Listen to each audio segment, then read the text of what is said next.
Buenas noches, amigos. Lo que estáis escuchando son las voces, las intercomunicaciones de los últimos hombres que caminaron por la faz de la Luna.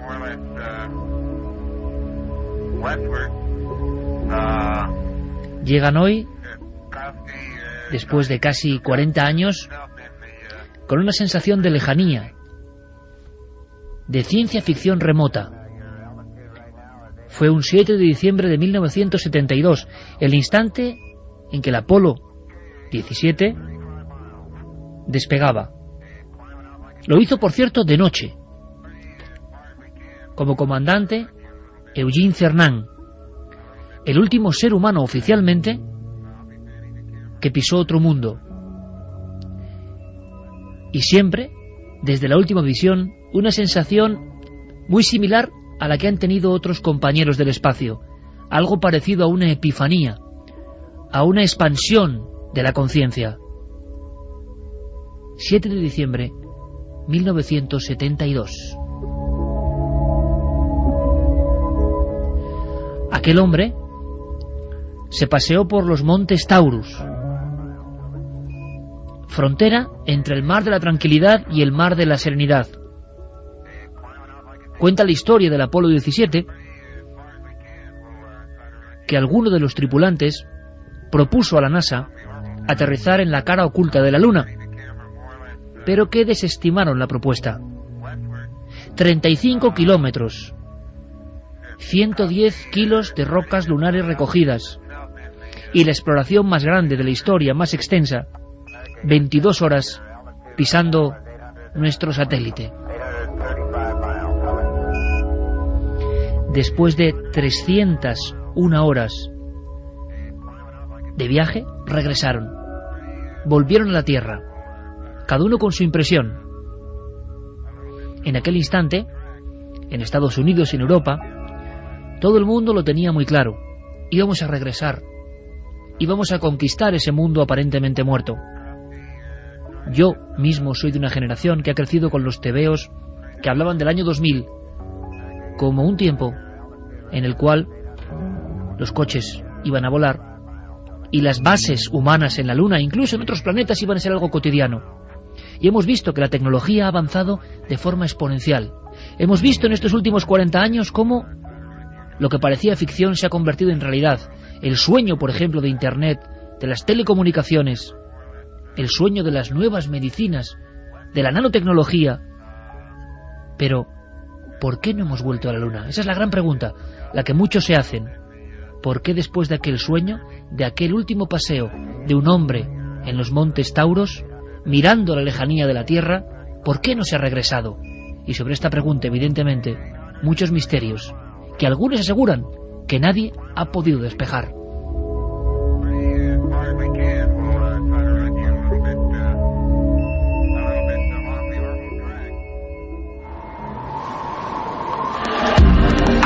Nunca antes habías estado tan cerca de lo desconocido.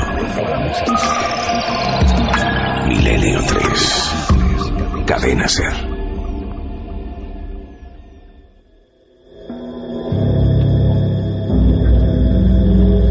Una y 14 minutos. Buenas noches, amigos. Aquí en directo en nuestra nave particular, que hoy además realiza su viaje 800. Travesía 800 en la nave del misterio radiofónico. Realmente algo que parecía un sueño también. ¿Qué ha pasado con la Luna? ¿Por qué los grupos de conspiranoicos o amigos del misterio, más o menos real o irreal, no lo sabemos, siguen teniendo como caballo de batalla que no volvemos por algo? ¿Por qué ahora mismo se está hablando en Estados Unidos de la película de un director además español llamada Apolo 18, que en el fondo argumenta que hubo otras misiones a la Luna, hubo otros intentos, tanto norteamericanos como soviéticos, y que fueron a un punto concreto de la Luna donde se iban a encontrar con algo, y ese algo prácticamente los borró del mapa. Leyenda, ficción, cuestiones que surgen ante una gesta humana tan impresionante como pisar otra tierra que no es la nuestra, pero muchas preguntas en torno a esto. ¿Por qué no hemos regresado? Y nadie sabe explicarlo con certeza, o sí. Carmen, buenas noches. Buenas madrugadas. Felicidades, Travesía 800, viaje 800 a nivel de las ondas. Felicidades también a ti y a todo el equipo. Esa cuestión se la trasladamos a nuestros amigos de una forma muy especial. ¿Por qué creen ellos que no hemos vuelto a la Luna? Creo que las respuestas van a ser sorprendentes. Pues sí, además ya saben que tienen las líneas de contacto abiertas para que nos hagan llegar sus opiniones. Milenio3 con número @cadenaser.com, 27699, palabra clave milenio, espacio y las opiniones, los mensajes, las preguntas y también la web de la Cadena Ser, www.cadenaser.com. Además tenemos un regalo especial por ese 800 programa que llevamos realizado aquí delante de estos micrófonos amarillos. 5 camisetas que además son bonitas porque tienen un libro especial plasmado en ellas, que es El Ángel Perdido, de Javier Sierra. Pues Planeta nos ha enviado 5 camisetas para que las sorteemos entre todos los que nos hagan llegar sus preguntas y sus opiniones. Y nos interesa hacer un sondeo de cómo está el estado de la cuestión en pleno 2011. La cuestión sigue en el aire. ¿Por qué no hemos regresado? Santiago Camacho, buenas noches. Buenas noches, sí. Felicidades, compañero. Pues felicidades a ti, al equipo y sobre todo a los oyentes que han disfrutado de 800 programas. Algunos supongo que los habrán padecido. Exactamente, nos han aguantado, ¿verdad, Santi? Efectivamente. 800 emisiones de Milenio 3. Por cierto, Santi, en titulares si es posible, y esta noche creo que va a ser de debate y de aprendizaje. Con este sonido que nos pone Noel Calero, nuestro compañero, que además está inspirado en las misiones Apolo. Esta noche estamos con un lecho sonoro que tiene que ver con ese sueño, esa gesta, con dramas, luces y sombras. Podemos hacer en titulares, para que incluso el público, nuestros amigos de España y de todo el mundo vayan sintonizando o no. ¿Cuáles son las teorías que hoy, luego me dirás si tú compartes o no, los amigos del misterio y de la conspiración de Internet mantienen? ¿Por qué no hemos regresado a la Luna después de 39 años?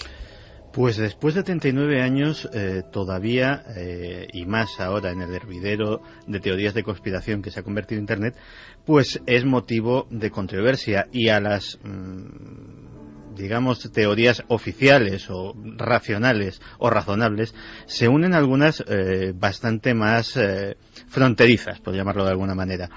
La primera, y la campeona absoluta en número de seguidores, y luego tendremos tiempo de desarrollarlo un poco, es que no se ha vuelto a la Luna porque no se ha ido a la Luna. A día de hoy sigue siendo, y mira que cada vez que hemos tratado el tema lo he dicho y lo he chequeado para ver si seguía siendo verdadero el dato, a día de hoy la no ida o la falsedad del proyecto Apolo sigue siendo la mayor fuente de correo externo que le llega a la NASA a día de hoy, incluso después de haber publicado un libro blanco.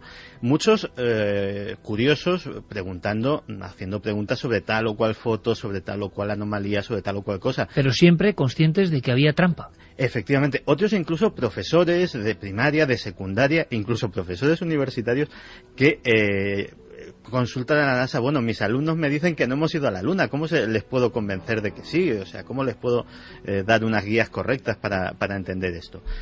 Y las encuestas dependen de los países, pero entre un 10 y un 30% en el país en el que estemos, si hacemos esa pregunta de personas, dirán que efectivamente no se fue a la Luna. En Estados Unidos estarían más cerca del 10 y aquí estaríamos más cerca del 30.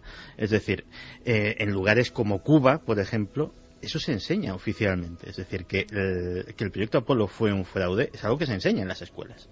Más cosas de por qué, si bien llegamos en un momento dado, no hemos regresado porque pasó algo, se descubrió algo, que es la segunda gran teoría de la conspiración, la que nos interesa esta noche. Efectivamente, porque esa es la otra gran teoría, y esa tiene dos vertientes. La vertiente 1, porque se encontraron restos o huellas o indicios inanimados, por llamarlo de alguna manera, de la presencia extraterrestre presente o pasada en nuestro satélite. Construcciones, huellas, indicios de cualquier tipo.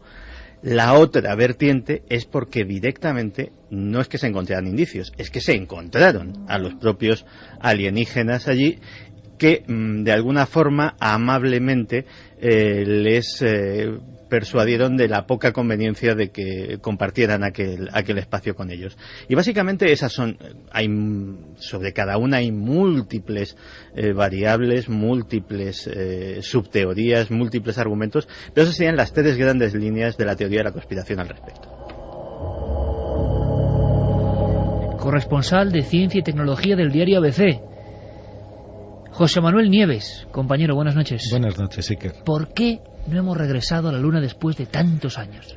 Bueno, hay como muy bien dice Santi, hay varias teorías de la conspiración. Pero yo tengo que decir que sí hemos regresado a la Luna y vamos a regresar a la Luna. Y no cabe ninguna duda de que vamos a regresar a la Luna. Una cosa es que el programa espacial norteamericano, como país, haya renunciado por motivos económicos a que eso sea tan pronto como ellos pensaban. Pero no nos olvidemos de que ahora mismo, mientras hablamos, tenemos programas de otros países que ya han manifestado que, con toda claridad y con toda contundencia su intención de volver a la Luna con seres humanos. Estoy hablando de China, de Japón, de la Agencia Espacial Europea, con seres humanos, de India, entre los años 2000, según los planes actuales, que sabes que pueden cambiar, los presupuestos ya sabes cómo son, pero entre los años 2020 y 2024 hay 4 grandes naciones que tienen previsto poner hombres en la Luna. En cuanto a las teorías de la conspiración o las teorías, pues yo creo que son muy fáciles de rebatir con los meros hechos, porque es verdad que todavía hay muchísima gente que piensa que nunca hemos ido a la Luna, y eso probablemente es una de las mayores teorías. Es decir, hemos vuelto porque como nunca habíamos ido, aquello fue una gran farsa hecha en unos estudios de Hollywood y tal, pues se acabó la farsa y ya no se puede repetir. Bueno, este mismo año nos hemos encontrado con misiones de reconocimiento lunar. El orbitador lunar ha ido fotografiando una por una los lugares donde aterrizaron las misiones Apolo y enseñándonoslas con los restos de las naves que están posadas allí, con los rastros de las huellas de los astronautas de sus paseos lunares que hicieron, con los equipos que las huellas ahí. Siguen ahí porque en la Luna no hay atmósfera y sobre todo además tenemos hasta instrumentos, de todos los aparatos e instrumentos que los hombres dejaron en la Luna, hay alguno que todavía sigue funcionando y que los últimos del Apolo 17 precisamente. Y que se siguen utilizando, que son unas especies de reflectores que se utilizan actualmente, o sea, estaban colocados en la superficie lunar y se utilizan para enviar y recibir señales y medir continuamente la distancia de la Luna y cómo cambia con las órbitas relativas de la Luna y de la Tierra. Y eso fue dejado allí por los astronautas y se sigue utilizando. Y Santi, ¿por qué los conspiranoicos, por ejemplo, niegan esto también, estas últimas pruebas? Claro, desde el punto de vista de la teoría de la conspiración, ellos lo que ven es que dicen, efectivamente hay aparatos, se dejaron sismógrafos, se dejaron los reflectores láser están los módulos lunares, pero no hay nada que pudiera, que no pudiera dejarse ahí automáticamente, es decir, que implicara necesariamente la presencia de humanos, con lo cual... O sea, la conspiración siempre tiene, ¿no? Vamos a hacer una cosa, en el Apolo 15, me parece que fue en el 15 o en el 16, se perdieron, unos astronautas que iban a ir hasta una colina. Y claro, en la Luna medir las distancias es muy difícil porque no hay puntos de referencia. Entonces tú cuando ves una roca no sabes si es una piedra muy grande que está muy lejos o una muy pequeña que está muy cerca. Así de fácil. En la Tierra es fácil porque siempre hay un árbol, un coche, un edificio, algo que te da la referencia de la distancia. Bueno, se perdieron cuando estaban a 20 o 30 metros de este sitio. Y ese rastro de huellas erráticas en algunos momentos, porque se ve cómo se desvían para un lado, se desvían para otro, están fotografiadas este año y están las imágenes publicadas. Perdidos en la Luna y se quedó grabado. Esos aparatos no pueden haber sido... una cosa son los aparatos y otra son las huellas de los astronautas. Escucha esto, José Manuel, porque yo creo que el debate esta noche, y luego se incorpora un buen amigo, va a ser realmente intenso, como se merece este programa 800. Es el gran tema clásico que tantas veces nos preguntan por él y que siempre tiene una vuelta de tuerca. Le voy a pedir a Noel Calero, nuestro compañero, que ponga otros sonidos que se parecen mucho a las conversaciones que hemos escuchado antes del Apolo 17, las últimas voces en la Luna, pero que son el tráiler de una película. Vamos a ver si podemos escuchar, Noel. Apolo 17. Vamos a ver.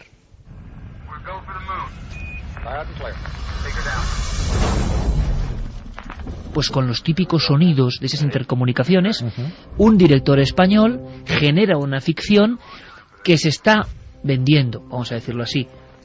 Hasta abril no sale en Estados Unidos, damos esta noticia con mucha antelación, pero parece que va a causar, porque eso en Estados Unidos lo miden perfectamente, son unos reyes del neuromarketing, y saben lo que va a ocurrir, porque claro, ha dado una clave importante, que es, no fuimos a la Luna, sino demos esa vuelta. Fuimos, pero por algo no hemos vuelto. Santi, en titulares de nuevo, por favor, ¿qué quiere demostrar esta película que está arrastrando un sinfín de revitalizaciones de la conspiración? Que sí que estuvimos en cierto momento, pero que poco menos nos fuimos de allí corriendo.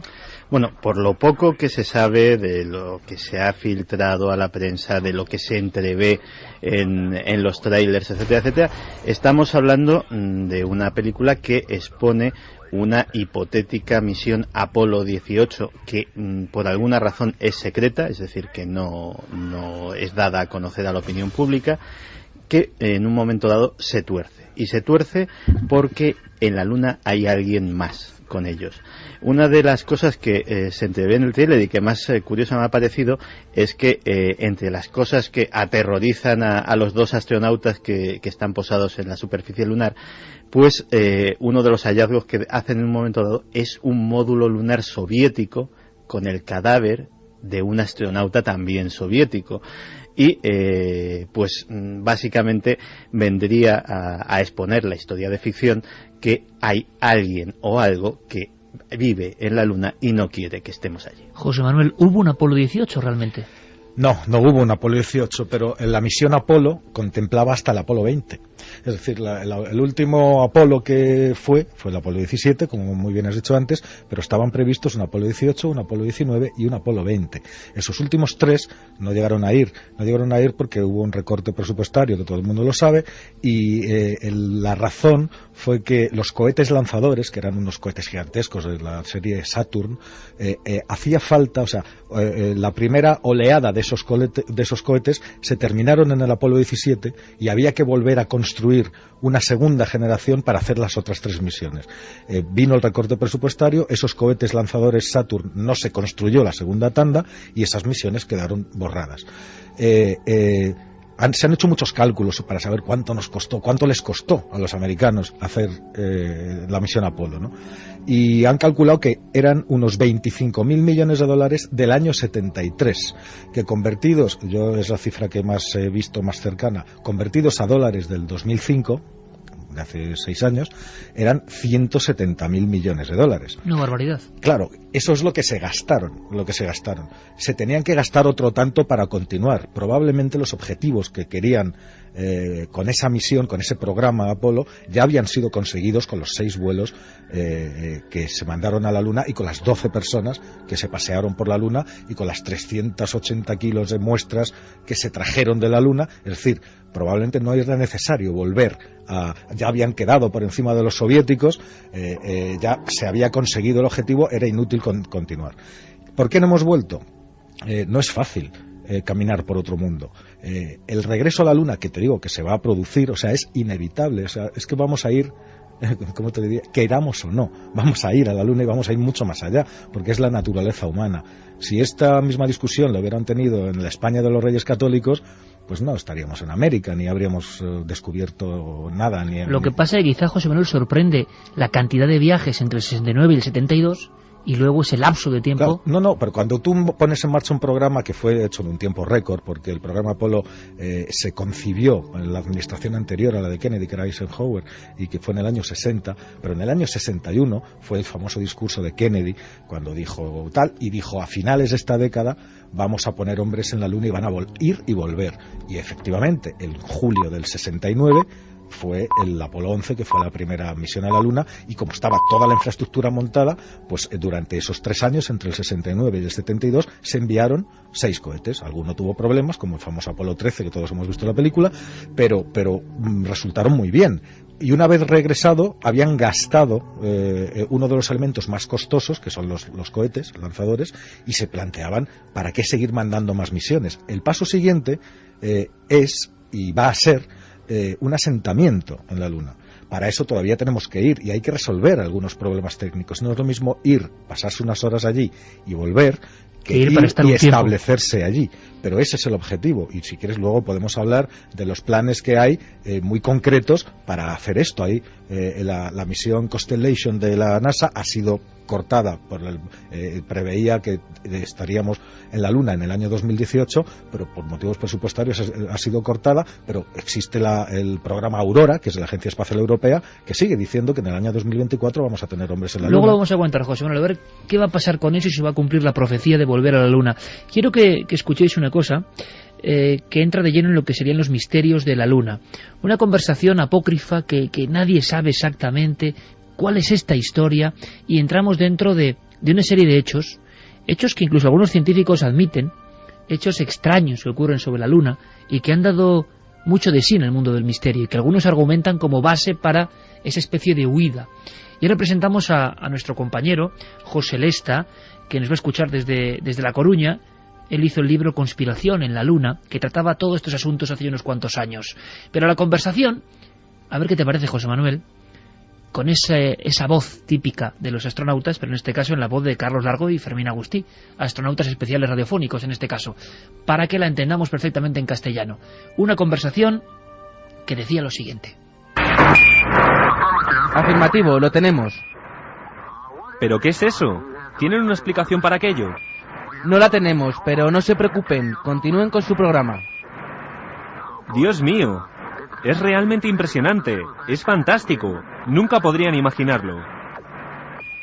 Roger, sabemos de eso, pero ustedes vayan al otro lado, vayan de regreso al otro lado. ¿Pero de qué se trata eso? Es muy espectacular. Dios mío, ¿qué es ese disco? ¿Qué diablos es aquello? USA Tango Tango. ¿Entonces ahora hay aquí otra forma de vida?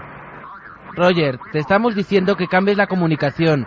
Usa Bravo Tango, selecciona Jezebel. Sí, pero esto es increíble. Tú continúa con Bravo Tango. Santiago Camacho, ¿de dónde surge esto? Pues esto surge hará unos cuantos años.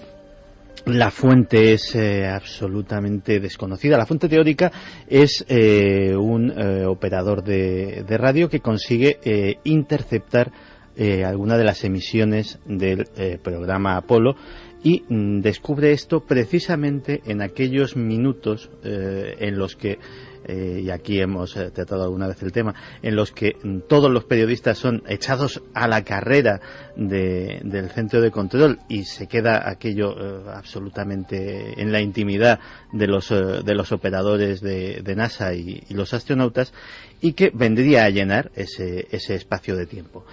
Lo realmente curioso es que esta conversación, o al menos su contenido, la conversación ha sido analizada y no hay forma de saber realmente si es real, aunque porque, por ejemplo, hay programas muy sofisticados de análisis de voz que se le han suministrado, pero la distorsión precisamente de la comunicación por radio pues hace imposible. Lo que sí dicen expertos ya de oído es que los imitadores, tanto el que imita a Armstrong como el que imita al controlador de la NASA, son realmente buenos, porque han cogido las inflexiones de voz y algunos giros que utilizaban los personajes reales. Es lo único en lo que se mojan, digámoslo así, las personas que han hecho análisis de esta grabación.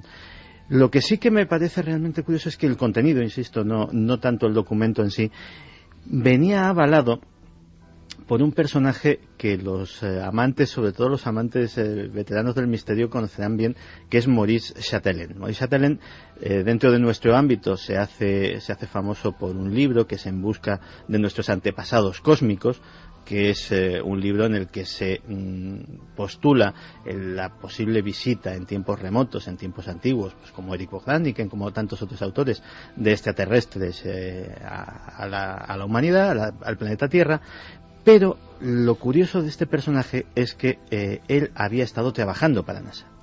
pero no solamente trabajando para NASA pues como un funcionario más, sino que tenía un puesto clave, ya que ese sistema de comunicación él había sido una de las personas absolutamente imprescindible para diseñarlo. De hecho, se contaba que Moïse Chatelain tenía una de las cleras, de las certificaciones de seguridad, digamos, de los pases con más altos de toda la NASA, es decir, de las personas que podían acceder a más información clasificada, precisamente porque la encriptación de comunicaciones, etcétera, etcétera, era su responsabilidad.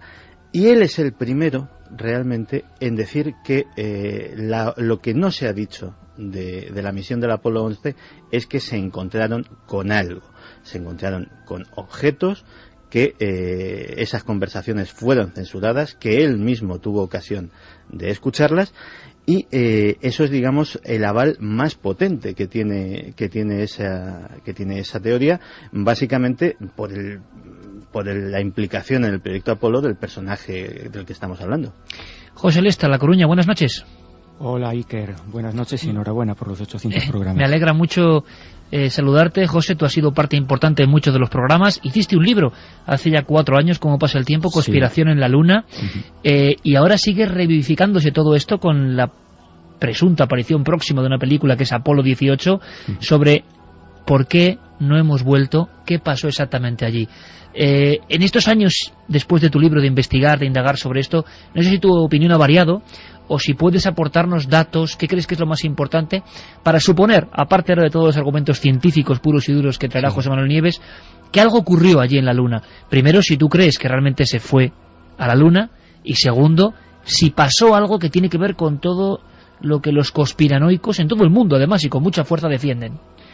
Sí, bueno, en cuanto a si fuimos o no, justamente en el prólogo del libro, en la primera línea, ya lo dejo claro, ¿no? Que a pesar del título, es un libro que aboga por todo lo contrario, es decir, que efectivamente fuimos a la Luna. Yo creo que es un hecho público, científico, incontestable, ¿no? Y el que lo dude, pues que observe los casi media tonelada de piedras, de rocas que nos trajimos de allí.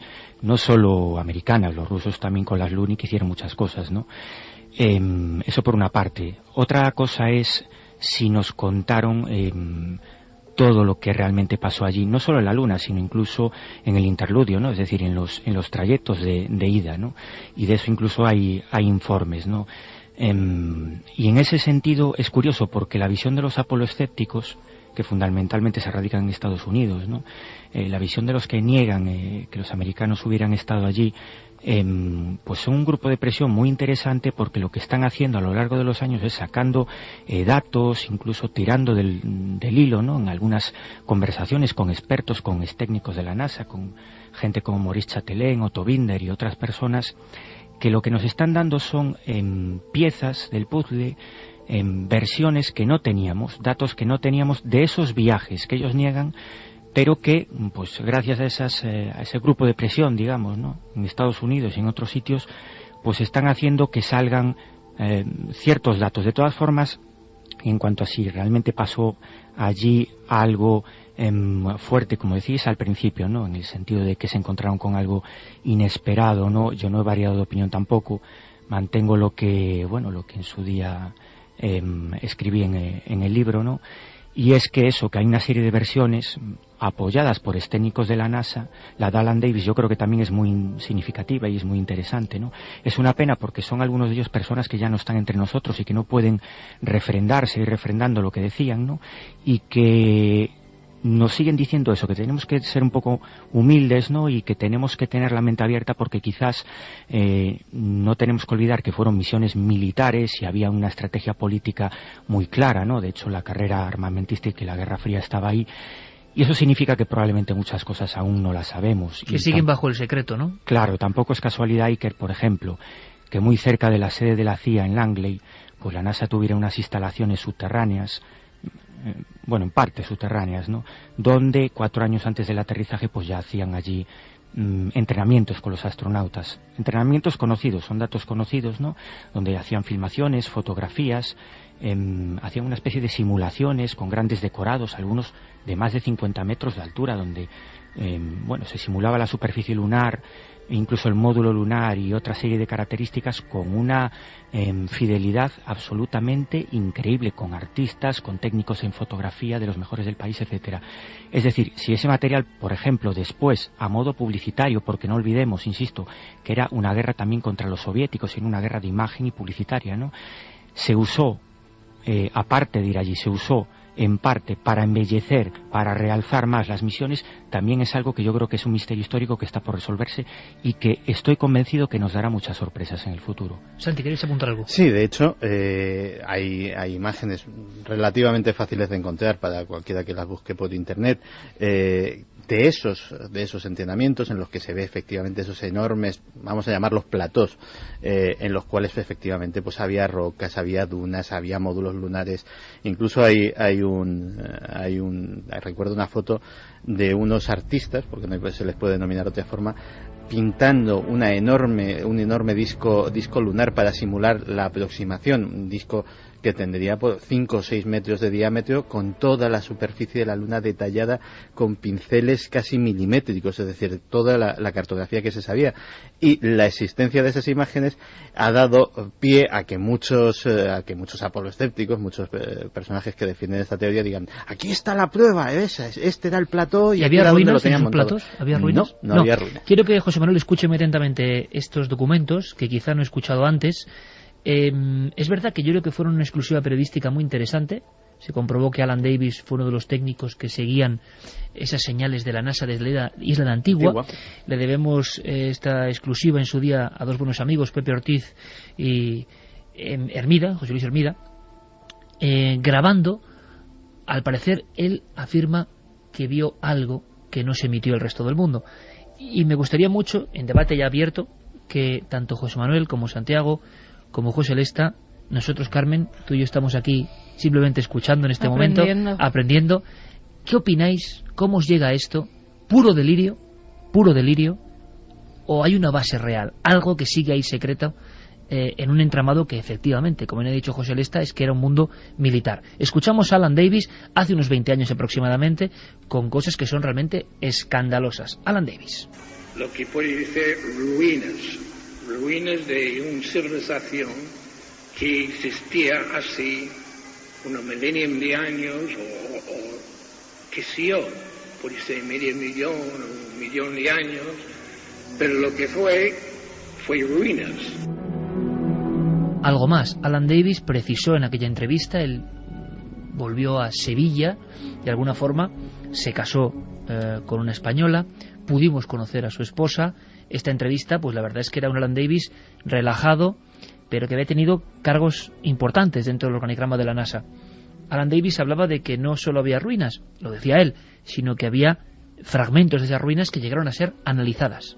Una cosa muy importante, Mr. Davis, esas piedras de esas ruinas han sido analizadas en la Tierra.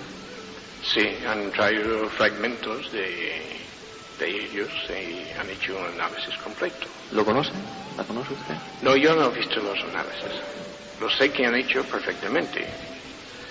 Pero en la composición de las ruinas y composición de las piedras, yo no he visto el análisis. Con una certeza, con un aplomo tremendo, sorprendente. ¿Vuestra opinión, José Manuel? Mira, yo no sé cuáles son las razones por las que un ex técnico de la NASA, pero bueno, todos sabemos, en la NASA hay miles de técnicos de todos los niveles, docenas y docenas de ellos con un nivel de entrada y de autorización de datos, una carrera muy dilatada de décadas en fin, puede pasar de todo. Lo único, vamos a utilizar el sentido común. Si efectivamente esas ruinas, todos recordamos ese nefasto vídeo en el que se veían a esos astronautas paseándose dentro de esas ruinas, en fin, eso fue una payasada, perdóname que te diga, pero si realmente están, ¿dónde están? Es decir, ¿quién las ha visto? Insisto, hemos enviado no solamente los Estados Unidos, donde parece que se centran todas las ocultaciones, platós cinematográficos, etcétera. ¿Dónde están las imágenes tomadas por las decenas de naves que muchos países han seguido enviando desde que el año 72, que fue la última misión Apolo, hasta hoy mismo. ¿Dónde están las imágenes? Tenemos la Luna fotografiada en alta resolución, metro a metro, incluso por la cara oculta. ¿Me estáis diciendo que hay una conspiración mundial continuada y sostenida muy durante interesante, décadas? José Manuel, y tanto José Lesta como Santiago, a ver qué aportan, no solo lo que piensen ellos, sino lo que piensa la conspiración. Queremos tener aquí a los dos mundos, pero quizá la respuesta dentro de la conspiranoia está aquí. Has mencionado un documental, yo admiro mucho a JJ Benítez, es verdad que este trabajo sí, es un poco extraño en la forma de presentación, ya lo dijimos en su día, era una recreación, pero JJ Benítez hablaba de un informador secreto, Mirlo Rojo, que le había contado todo esto, causó una gran polémica en una serie de programas, Planeta Encantado, con una realización espectacular, pero es verdad que esto fue muy polémico. ¿Y por qué no hay ruinas y no se han detectado después? Pues el propio JJ Benítez, en la locución de su reportaje, decía esto. Vamos a ver cómo te suena. Mirlo Rojo fue contundente. Hasta diciembre de 1972, fecha en la que se interrumpe el proyecto Apolo, otras 5 naves volaron a la Luna.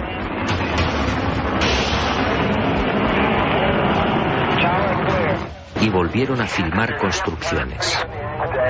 Después, esas edificaciones fueron bombardeadas y destruidas. Y existe la fundada sospecha de que Estados Unidos utilizó armas tácticas nucleares contaminando la Luna.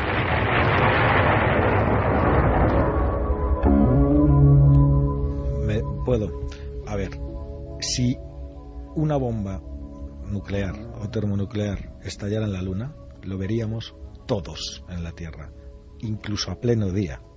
Es decir, no es posible, o sea, veríamos el hongo desde aquí. Veríamos la nube de polvo, porque encima con el polvo que hay en la Luna, que es tremendo y que además está quieto, no hay aire, no hay atmósfera, está depositado, eso sí que está depositado desde millones de años, y es una de las razones por las que es peligroso ir allí, porque ese polvo se mete en todos los instrumentos, lo puede estropear todo dentro de los trajes espaciales y además probablemente sea tóxico. Eso es una falacia. En el caso de que hubiera habido unas ruinas, imagínate que realmente es cierto. ¿Tú crees que la misma administración que está intentando buscar vida fuera de la Tierra, que está gastando billones históricamente de dólares para intentar buscar un microorganismo vivo fuera, va a bombardear el hallazgo más importante de toda la humanidad a propósito? Es decir, es todo un cúmulo tan grande de despropósitos, pero es lo que te digo, incluso antes del año 72, ya había muchas naves soviéticas que estaban fotografiando la Luna, pero es que después ha habido decenas y con instrumentos cada vez mejores. Y desde la Tierra, desde los telescopios terrestres, se puede ver la Luna con una resolución que una estructura así se vería perfectamente. O sea, eso yo lo descarto. En cuanto a esa comunicación que has puesto antes y que pues se oían pues a Armstrong hablando con Collins y diciendo ¿qué es eso enorme? No sé qué. Pues te digo lo mismo. Es decir, coloquémonos de entrada en ese mundo nuestro de finales de los años 60, donde un sueño se ha hecho realidad, un sueño que es ciencia ficción de por sí, es seres humanos caminando por otro mundo. Es la primera y única vez que eso se ha conseguido. Una borrachera de euforia, de satisfacción, de misión cumplida, de todo lo que quieras, ¿no? Y un esfuerzo económico brutal que dejó desangradas las arcas de la NASA para mucho tiempo, porque las primeras misiones ya realmente importantes tardó mucho la NASA en recuperarse de aquello. Y los esfuerzos de la Agencia Espacial Norteamericana desde ese momento fueron decir: nosotros lo hemos hecho en solitario, pero esto es para toda la humanidad. Si queremos continuar, tenemos que colaborar todos. Es decir, vamos a ponernos de acuerdo, no tenemos por qué asumir nosotros solamente el gasto y los costes económicos que suponen continuar con este programa en solitario, porque ya hemos demostrado que se puede llegar. Ahora vamos a ponernos de acuerdo, vamos a compartir gastos, vamos a compartir esfuerzos, y esto es una misión conjunta de la humanidad. Descartas por completo la presencia de esas ruinas. Abrimos el debate. José Lesta, compañero, ruinas y bombas atómicas sobre la Luna.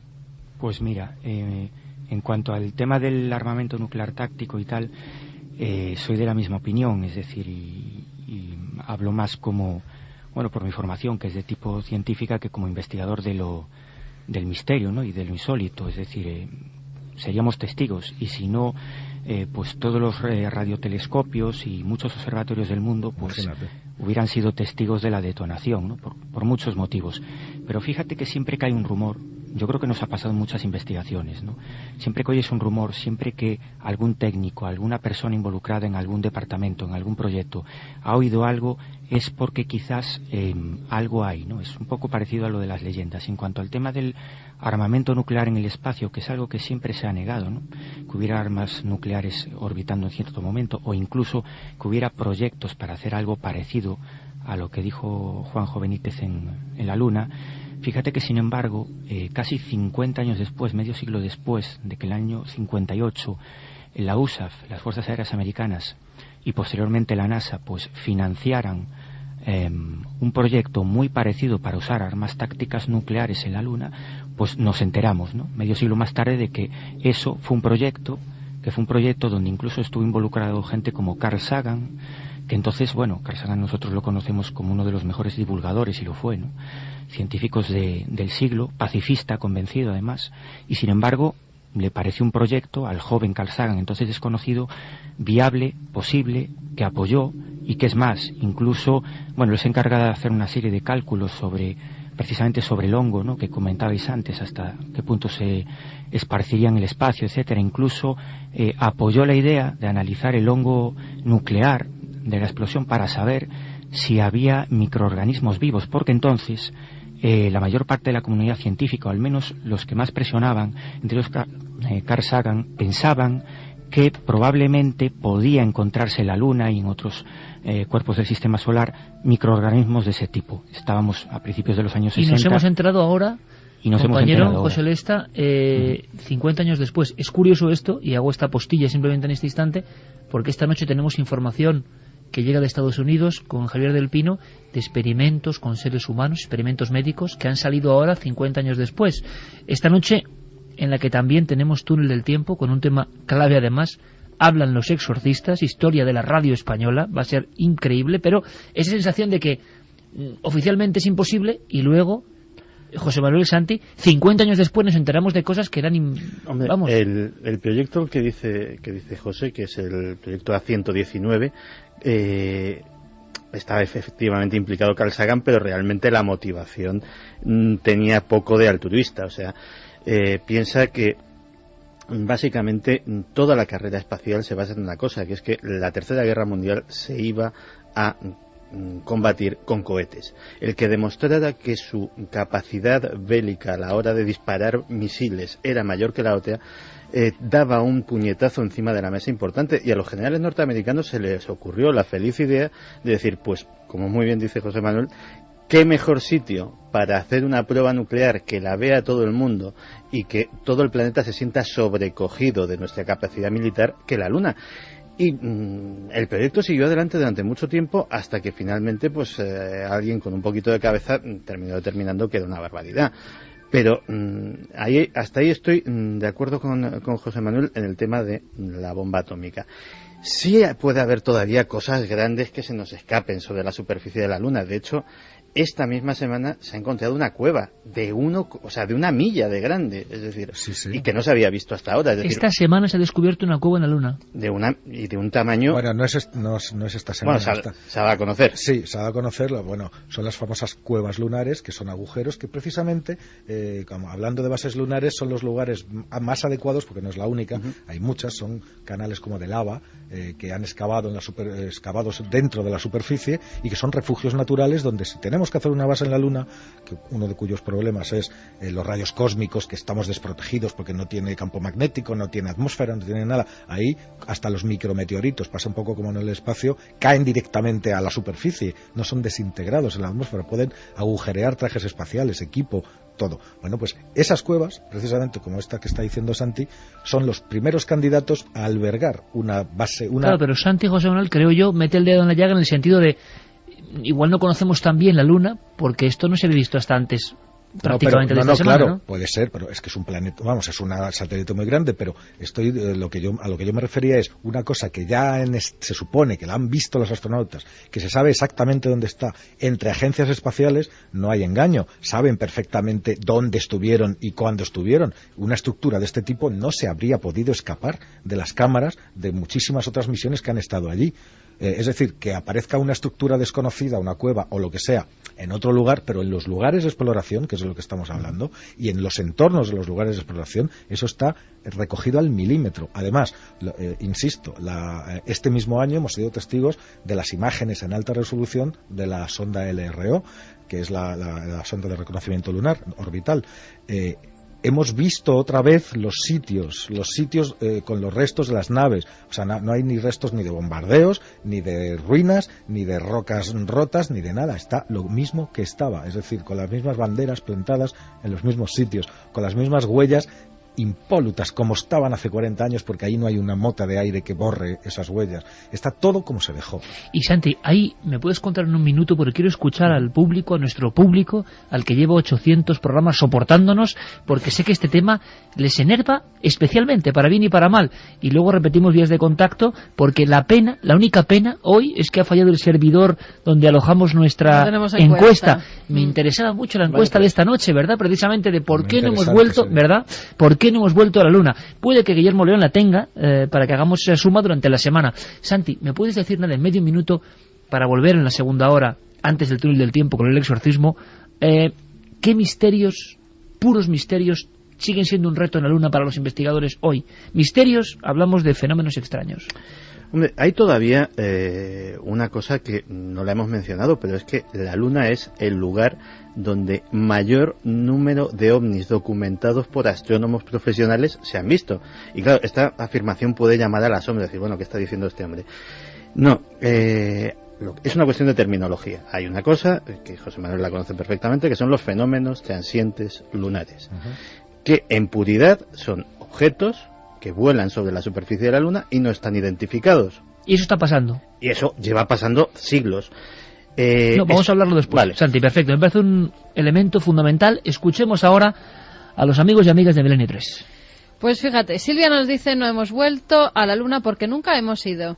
Las primeras bombas nucleares que se probaron fue en la Luna. No sé si fuimos a la Luna o no, lo que sí sé es que se deberían dar más explicaciones. Creo que volveremos algún día y no tardando mucho.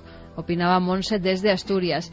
Buenas noches, milenarios. Iker, ¿qué nos puedes decir del Apolo 18? ¿Existió realmente o es solo marketing de la película a estrenar?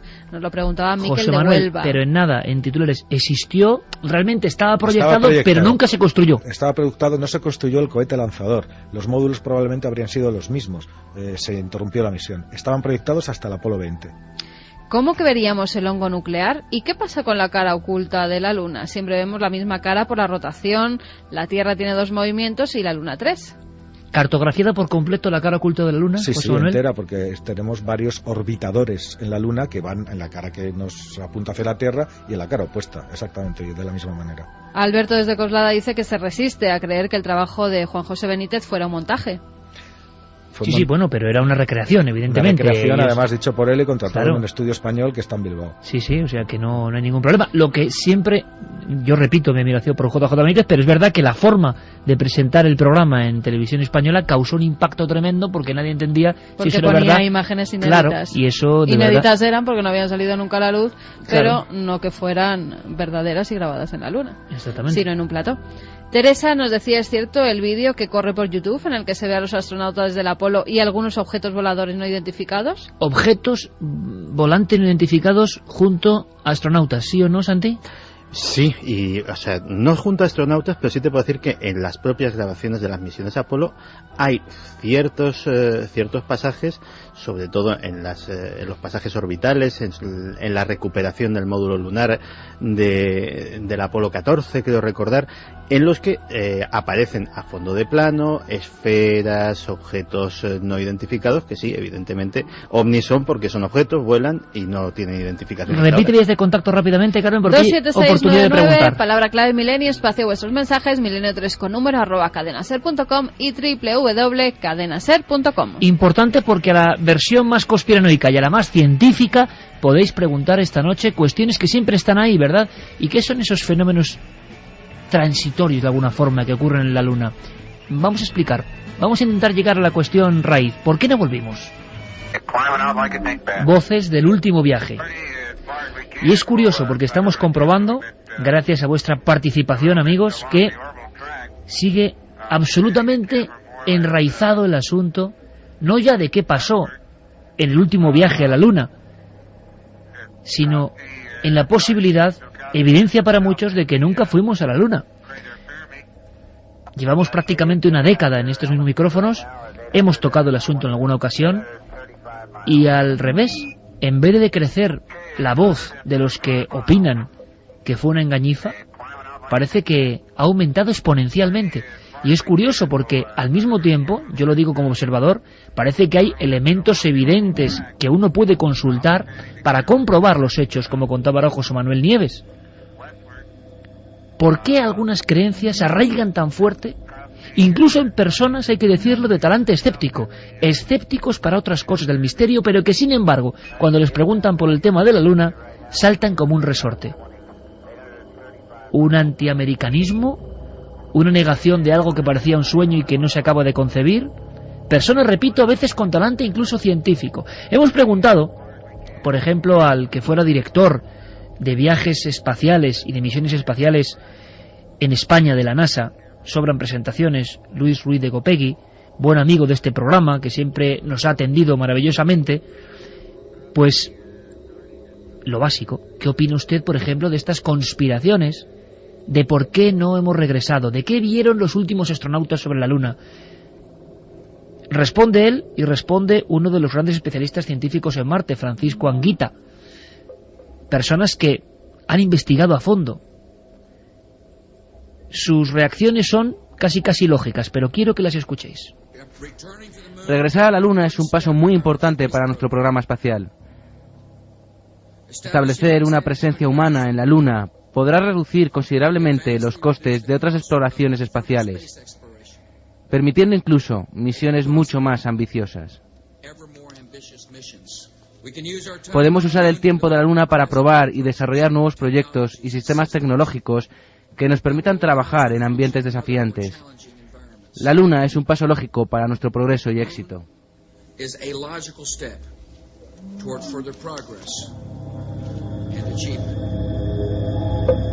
Evidentemente no era Luis Ruiz de Gopegui, era Bush, ni más ni menos, hablando de que regresaremos a la Luna, regresaremos, y dentro de no muchos años. Ahora sí, el director de vuelos espaciales, en aquella central tan importante que fue para el sueño del hombre, en Fresnedillas, y también Francisco Anguita, y nos hablan de su opinión sobre la conspiración. Luis de Gopegui es muy gráfico, absolutamente gráfico, vais a verlo. Me parecen tonterías tremendas. No puede haber ningún motivo secreto. Vaya, no he oído hablar de ningún motivo secreto por el que no se pueda volver a la Luna. Para mí serían más o menos verosímiles si volver a la Luna fuera muy sencillo y muy barato y no se volviese por motivos que nadie entiende. Hace un momento estaba leyendo los planes actuales de Estados Unidos sobre vueltas a la Luna y estaba comparando cifras y se las doy. El coste de una misión tripulada, una nueva misión tripulada americana a la Luna sería de unos 150.000 millones de dólares.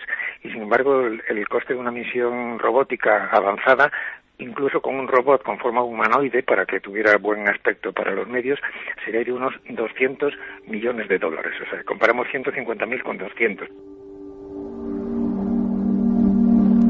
José Lesta, compañero, los científicos aseguran que hay una cuestión económica. Por eso no hemos vuelto desde el último vuelo y aterrizaje del Apolo 17. ¿Puede haber algo más? Pues mira, yo estoy de acuerdo también con eso. Es decir, creo que ya en el 72, en diciembre del 72, cuando el Apolo 17 pues regresó y todo esto, tanto la guerra de Vietnam, que era un coladero de dinero para el gobierno americano, como también la falta de interés del público, ¿no?, en general, por los vuelos lunares y tal, creo que hicieron que políticamente no tuviera muchos beneficios, y además la carrera espacial se había ganado claramente, ¿no? ¿Quieres decir, José, que dejó de interesar a la televisión y a los medios? Sí. Los viajes lunares dejaron de interesar. Sí, pero eso es una cuestión política, económica, y después yo sigo insistiendo, hay otro tipo de cuestiones que se pueden discutir en el sentido incluso científico, ¿no? Es decir, sin ir más lejos, por ejemplo, hablemos de Isaac Asimov y de otros muchos planetólogos y astrofísicos que saben perfectamente, por ejemplo, que investigar la Luna sigue siendo interesante, independientemente de que evidentemente es caro ir allí o no. Se puede hacer con sondas y se está haciendo hoy en día y se va a seguir haciendo, ¿no? En el sentido de que, por ejemplo, si tú piensas también, usemos el sentido común, ¿no?, como hacíamos antes. En el sistema solar hay muchas lunas, Venus no tiene ninguna, la Tierra tiene una, que es nuestra luna, Marte tiene 2, Phobos y Deimos, que son ínfimas, son muy pequeñas, ¿no? Y ya no vayamos a Saturno y a Júpiter, que tienen lunas pues grandes, pero no tan grandes como nuestra luna comparada con la Tierra. Es decir, se hicieron cálculos, y Asimov también aventuró una serie de cálculos, y se llegó a la conclusión de que nuestra luna, si fuera un objeto lógico, ¿no?, con sentido común, los cálculos arrojan una cantidad de 45 o de 60 kilómetros de diámetro para la Luna, no más allá. Sin embargo, nuestra Luna es un objeto gigantesco, de 3.200, 3.400, no recuerdo exactamente de memoria, kilómetros, ¿no?, de diámetro. Es un cuarto del tamaño del de la Tierra. Entonces, bueno, es un objeto que Asimov no se cortaba y lo decía claramente, no debería, con sentido común, estar ahí. Sin embargo, está ahí. Y ahí ya entramos también en otra serie de historias, ¿no? No solo lo que pueda haber o no en su superficie a nivel geológico o no, sino incluso su origen, que hoy mismo se duda. Hay 3 hipótesis, ¿no?, y no está claro cuál es su origen. Incluso los elementos que se encontraron allí, en las propias rocas lunares, de los que también habría mucho que hablar, elementos transuránidos, etcétera. ¿Por qué? ¿Qué te sorprende, José? Hombre, pues mira, que haya elementos transuránidos, algunos muy concretos, en algunas rocas lunares, cualquier persona con un mínimo de formación científica le tendría que llamar mucho la atención, porque son elementos que son, vamos a dejarlo en difícilmente conseguibles en la naturaleza, al menos en el espacio. Es cierto que la superficie lunar está bombardeada, y ya entraremos en tecnicismos, por rayos cósmicos, se dan una serie de reacciones para que haya pues elementos especiales, como por ejemplo el helio 3, que puede ser muy interesante económicamente en el futuro y a nivel energético, y creo que por eso ahora hay un relanzamiento de todas estas misiones de las lanzaderas Orión de los americanos para volver a la Luna, de los chinos. En tu libro hablabas de una caza y captura ahora. Exacto. de esa especie de panacea que se llama helio 3, y que no sé si puedes explicar brevemente. Veo que tanto Santiago como José Manuel Nieves asienten en lo que estás diciendo. Ahora veremos qué tienen que opinar, pero ¿qué es el helio 3? Pues básicamente es un elemento que prácticamente no existe en la Tierra, es un derivado del helio, es un isótopo, ¿no? Pero para entendernos, hay muy pocos kilos de él en la Tierra. Sin embargo, la Luna, por lo que estaba diciendo anteriormente, porque está constantemente bombardeada, no tiene atmósfera, pues tiene toneladas, cientos y miles de toneladas de este elemento. Si en el futuro, y suponemos que ahora ninguna agencia gubernamental tiene ese secreto, pero si en el futuro la fusión nuclear con helio 3 es posible, pues sería el combustible ideal para tener energía, pues aproximadamente, y se han hecho cálculos, para los próximos 7.000 años.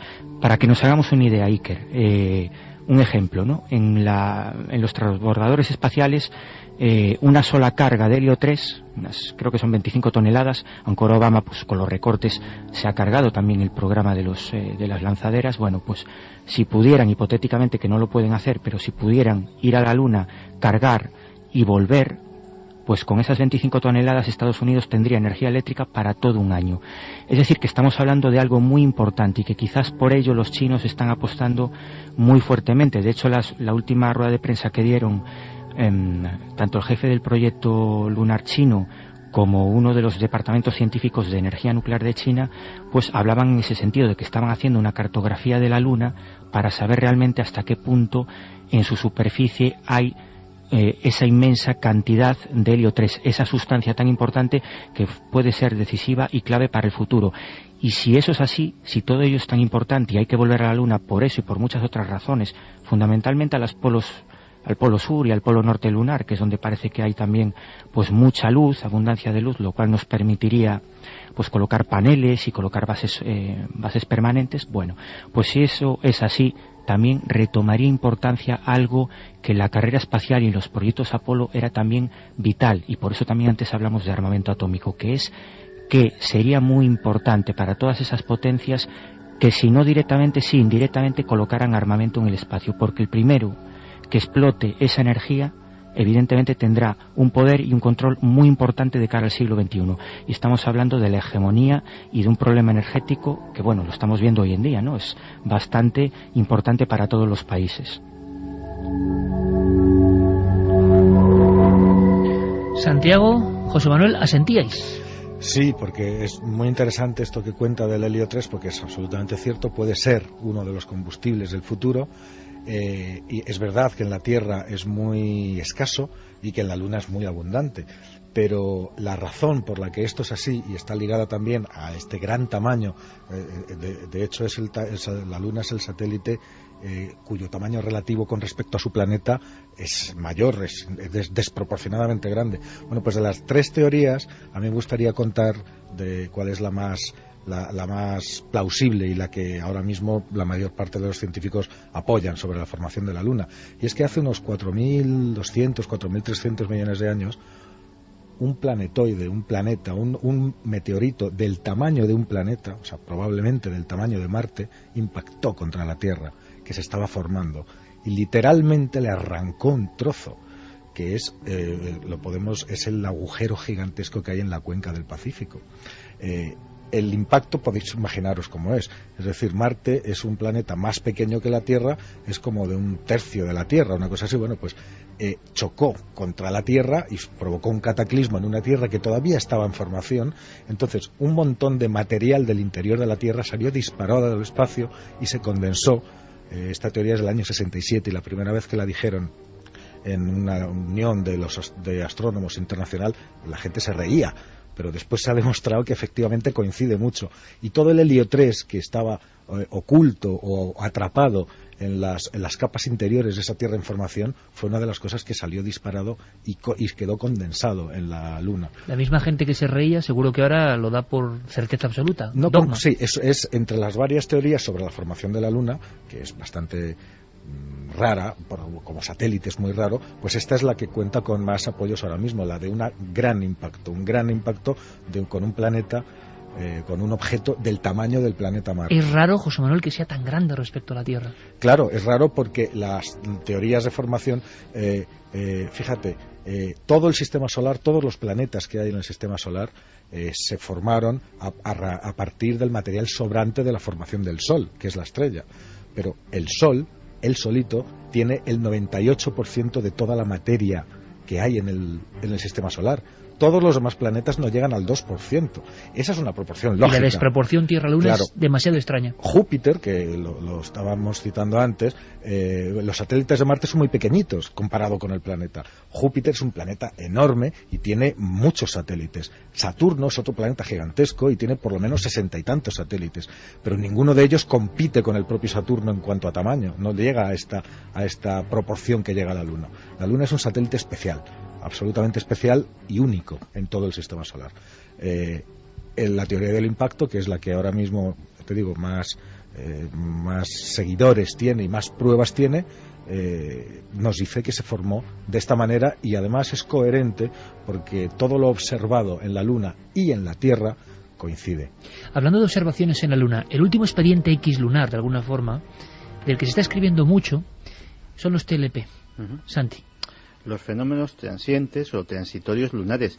A los humanos nos consta desde el siglo XVI que de tarde en tarde, más bien de pronto en pronto, porque son relativamente frecuentes, aparecen en la superficie lunar no solo luces, como se cree normalmente, sino luces, sombras, cosas que cruzan el disco solar a diferentes velocidades, incluso en algunas ocasiones nubes oscuras, nubes de aspecto gaseoso, y a día de hoy sigue siendo un absoluto misterio. Hay teorías que se debe a la actividad sísmica. A veces son iluminaciones repentinas, como fogonazos, ¿no? Sí, hay de muchos tipos.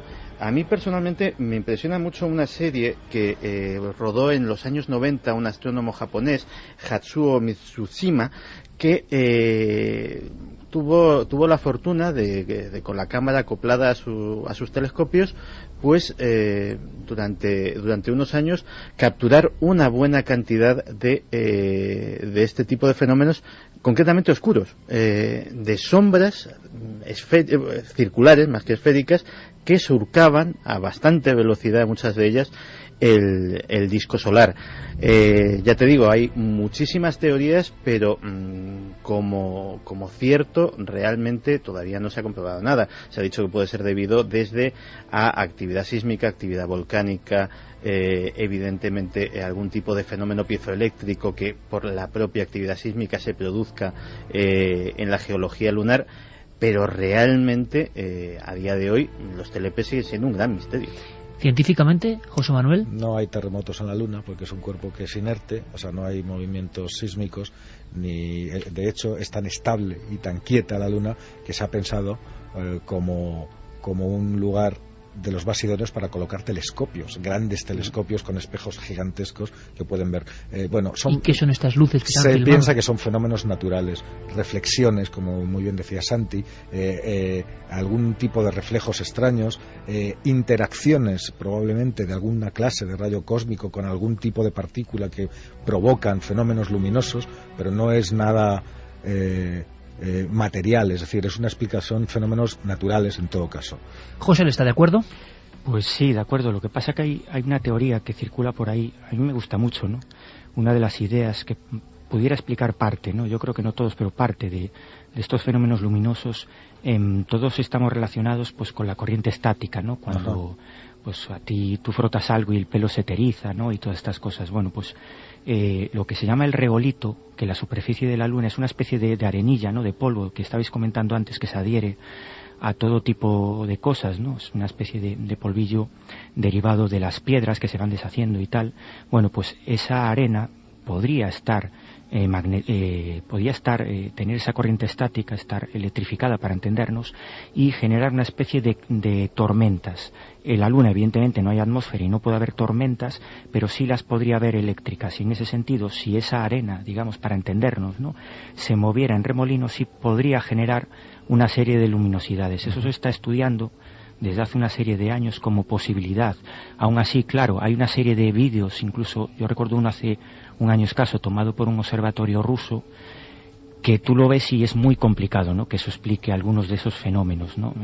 Son luces muy fuertes, como baladas, ¿no?, que atraviesan la Luna y que hay un seguimiento sobre ellas. ¿Cuántos? Y además, últimamente ha habido declaraciones diversas, como fichas de dominó, astronautas que siguen hablando de aparición de ovnis, tanto soviéticos como norteamericanos, en viajes a la Luna. Santi.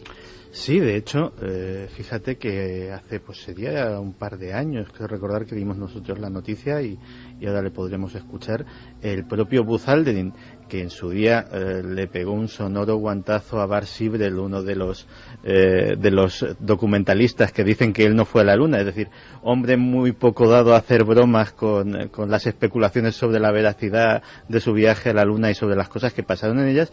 En Discovery Channel hizo unas declaraciones en las cuales sí que confiesa que hubo un objeto que les estuvo escoltando y que dieron parte al control de la misión, y que desde luego ovni era, porque no tenían absolutamente ni idea de qué se trataba. Es decir, ha habido bastantes casos.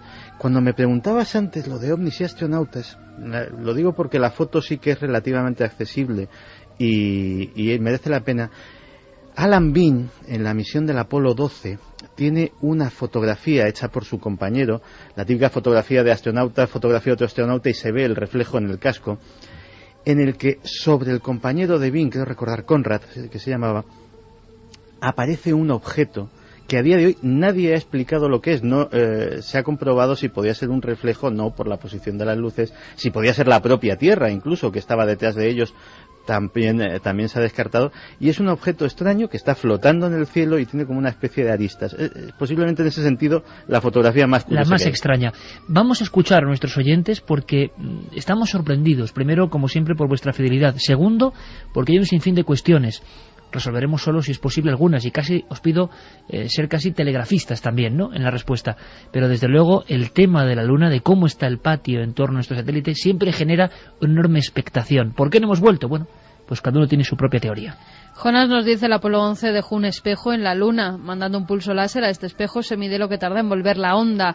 Y esto se hace varias veces por distintos países. Por lo tanto, sí se llegó.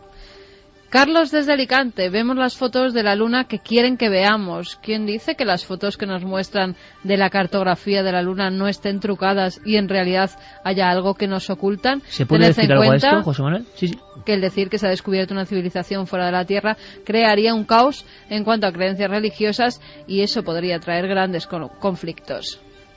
No se puede decir nada. El miedo es libre y cada uno puede pensar lo que quiera. Oficialmente se puede acudir, un usuario puede ver esas cartografías de la Luna. Puedes entrar en las páginas web de la NASA, que son muchas y muy variadas. Puedes entrar a la de la misión LRO, que es la que os citaba antes, donde puedes ver los lugares de alunizaje, uno tras de otro, los del Apolo 11, los del Apolo 14, los del Apolo 12 y los del Apolo 17 también. Puedes ver los sitios, con todas las cosas que había allí cuando estuvieron los astronautas que estuvieron. Marco desde Llanera dice: si no fuimos a la Luna, mejor, porque todo lo que toca el hombre pues ya se sabe. Un saludo. José de Benalmádena: buenas noches, milenarios. ¿Por qué las imágenes y las conversaciones que obtuvieron en la Luna no salen a la luz? Si el dinero sale de los contribuyentes, ¿no tienen derecho después de tanto tiempo? Había una conversación, que es la que has puesto antes, esa famosa conversación, que fue cuando se desconectó y se echó a los periodistas y se echó a todo el mundo. Bueno, antes incluso fuera de cámara lo estábamos comentando con Santi. Sí. Y la razón oficial de eso es que el Armstrong tenía una necesidad fisiológica urgente y que no podía hacer delante de todo el planeta observando. Y que era de aguas mayores. Pero tú has dicho oficial. Sí, claro. En fin. De todas formas... Quiero decir, tendrían, aunque estén en la Luna, tendrían sus necesidades estos señores, ¿no? Y de todas formas, vale, es decir... Pero que es hasta comprensible, yo entiendo que alguien no se crea eso. Sí, porque cuántas veces los habrían visto haciendo sus necesidades. Pero también, ¿no?, para contestar al oyente, vamos a ver. No quiero ser vulgar, pero un apretón le da a cualquiera en cualquier momento. O sea, imagínate ahí paseándote en la Luna, miras hacia la Tierra y dices: Dios mío, que me lo hago. Que me quiten las cámaras, por favor. Pero ¿y cómo puede alguien hacer algo? En fin, estamos bromeando, pero... los trajes espaciales están dotados de artículos apropiados para ello. Pero contestando al oyente, si no explota níquel. También decir que, bueno, la NASA evidentemente está financiada con el dinero de los contribuyentes norteamericanos, como la CIA. Es decir, tampoco van a soltar sus secretos ahí. Estamos hablando de una institución en la que se funda en un ámbito militar y en la que lo militar ha estado siempre muy presente. A día de hoy hay un transbordador espacial militar, el X-37, no tripulado, que va por su segunda misión, creo recordar, y nadie sabe qué ha pasado en esas misiones, ni lo sabremos. No tripulado, pero fotografiado. Efectivamente. Fotografiado porque los ojos son múltiples, no solamente, no puedes ocultarlo, aunque quieras. Entonces sale un objeto en sus misiones secretas y lo fotografía medio mundo, porque está todo el mundo desde aficionados con sus telescopios a agencias de otros lugares y tal, y aparecen las fotos, las estelas, las misiones, el por dónde pasó, por dónde no pasó, y el X-37 es un secreto a voces. Sí. Porque como todos los secretos es decir, es muy complicado mantener eso en secreto. Borja desde Palma de Mallorca dice: mi opinión, hemos estado en la Luna y la razón de que no volvamos es que hubo contacto con extraterrestres. Quizá la clave para saberlo sea Wikileaks. Bueno, tiene Wikileaks idea de sacar... Hombre, desde luego serían los papeles más seguidos, ¿no? Porque hay tanta gente enganchada a este asunto. Hombre, yo honradamente no creo que si existiese tal secreto estuviera al alcance de una posible filtración. También hay que decir que no hay que olvidar que en 1961 la NASA encarga a un think tank, a uno de estas organizaciones de pensadores, el famoso informe Brookings, que luego manda a la Casa de Representantes, al Congreso estadounidense, en el cual se dice y se recomienda claramente que cualquier tipo de indicio de la existencia de vida inteligente extraterrestre en el curso de una exploración espacial debería de ser cuidadosamente ocultado por las devastadoras consecuencias que tendría para la civilización humana. A ese informe, que tiene muchísimos años, yo te puedo contraponer otro que es de este mismo año y en el que la ONU pedía que se nombrara un representante para posibles contactos con extraterrestres. Hombre, la ONU también le pide a Gaddafi que se vaya. No es que se ha nombrado, que es una señora, que ahora mismo no recuerdo el nombre, que es la embajadora de la Tierra en el caso de que se produzca un contacto extraterrestre. Pues ahora, antes no teníamos, y desde este año tenemos una embajadora en la ONU que en el caso de que eso se produzca, claro, imagínate, habría que coordinar las comunicaciones, tener un portavoz, tener no sé qué, tener eso organizado, porque todo el mundo, si no, eso sería una cosa de locos. Bueno, pues desde este año lo tenemos, o sea, fíjate tú qué tal. Y en cuanto a estos informes en los que muchas teorías conspiranoicas se basan, el informe que citasteis antes sobre las pruebas nucleares en la Luna, sobre tal, es que hay... la ciencia avanza de esa manera, o sea, se hacen investigaciones de un montón de cosas que luego no se realizan, pero que a lo mejor llega un momento en que es necesario realizar. Yo he visto también informes maravillosos sobre bases lunares, que no existen, sobre terraformación de Marte, de Venus, de Mercurio, que no existen, pero a lo mejor algún día... Están los informes hechos. Están los estudios hechos perfectamente, de instalación de reactores nucleares en la Luna, y no existen, pero... en algún momento puede servir, eso está estudiado, está investigado, se desempolva y se utiliza. Es decir, el hecho de que exista ese informe o de que exista ese trabajo científico no significa nada. El hecho de que haya un estudio sobre cómo sería una detonación nuclear en la Luna y tal, no quiere decir que se haya hecho, ni muchísimo menos. Es decir, la inmensa mayoría de los estudios científicos que se hacen en prospectiva no pueden no realizarse nunca. O sí, según las necesidades que haya. Pilar de Zaragoza nos dice: estimado equipo, ¿por qué no volvimos a la Luna, Estados Unidos y el resto del mundo? Con los amigos hemos hablado a veces de este tema y tenemos en mente varias opciones. Pruebas atómicas sobre la Luna. Los astronautas que viajaron a la Luna pudieron ver algo que a los poderes gubernamentales y potencias mundiales no les interesa que sepamos. Rizando el rizo nos preguntamos: ¿por qué alguno o algunos de los astronautas que fueron a la Luna se han interesado tanto en las civilizaciones antiguas de la Tierra? ¿Necesitaban ver en la Tierra algo similar a lo que vieron en la Luna? Qué bonita cuestión, ¿no? Necesitaban ver algo, bueno, no, vieron la Tierra desde la Luna y solo fueron 12 personas.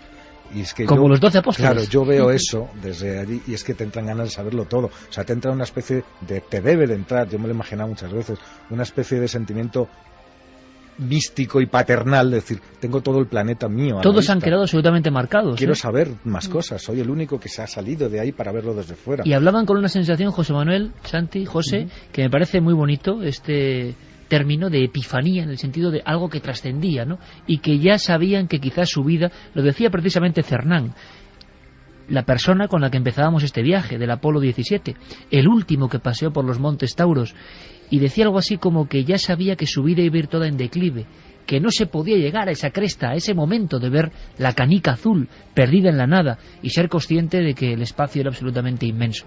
Con ese sentimiento de epifanía, nosotros lo dejamos aquí. Sabemos que hay 1000 cuestiones pendientes, que hierven los mensajes, pero que volveremos, porque la Luna sigue estando ahí. Y yo te diría que de la gente que nos ha escrito, el 50% cree que hemos llegado y el otro 50% que no. Pues 50-50, la balanza equilibrada, y es sorprendente, desde luego. Y el enigma sigue estando ahí. Decía José Manuel Nieves, ahondaba José Lesta, que la Luna, incluso en su propia formación, es extraña. Habrá que hablar de eso, claro que sí. La película Apolo 18, que saldrá en unos meses, yo creo que es un buen argumento. ¿Por qué no volvimos?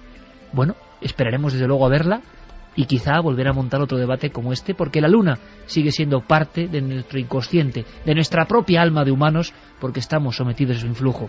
José Lesta, compañero, muchísimas gracias por estar ahí y hasta muy pronto, amigo. Pues un abrazo y muchas gracias a vosotros. Gracias, José.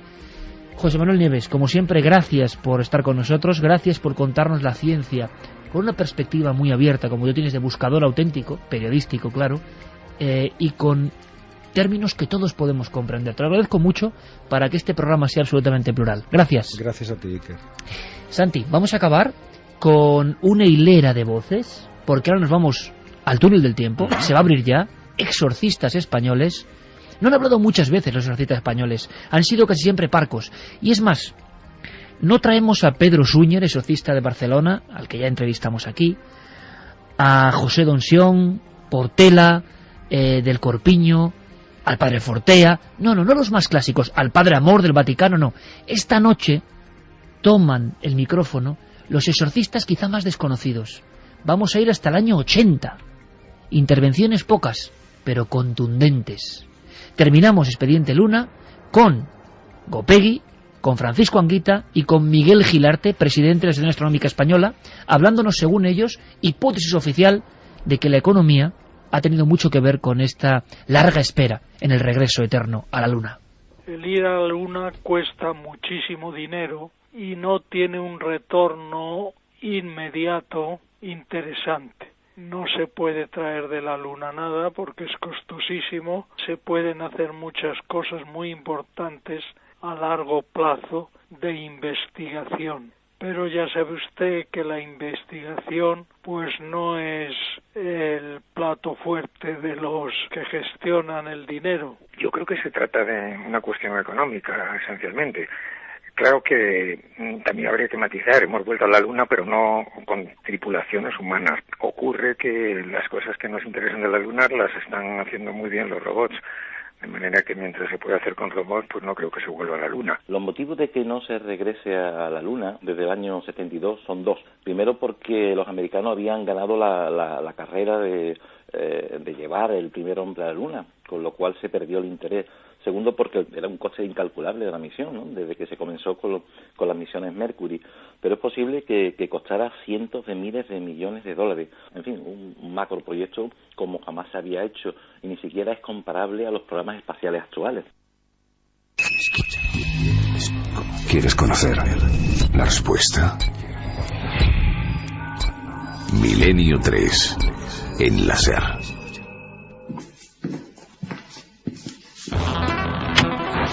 Alternativa 3 era un episodio más, un capítulo de una serie de mucho prestigio en Inglaterra que se llamaba Informe Científico. Medianoche. Que ya las pantallas de televisión están reflejando un punto luminoso. Las psicofonías son grabaciones paranormales en cinta magnetofónica. Los archivos aproximadamente 3.000 casos de encuentros con los humanoides. Esta noche, mágica. La Cruz del Diablo, de Gustavo Adolfo Becker. Que el metal se está fundiendo. Quien dice que pronto se convertirá en algo así como plástico. Concretamente esta cuchara que tengo en la mano es nueva totalmente. El túnel del tiempo.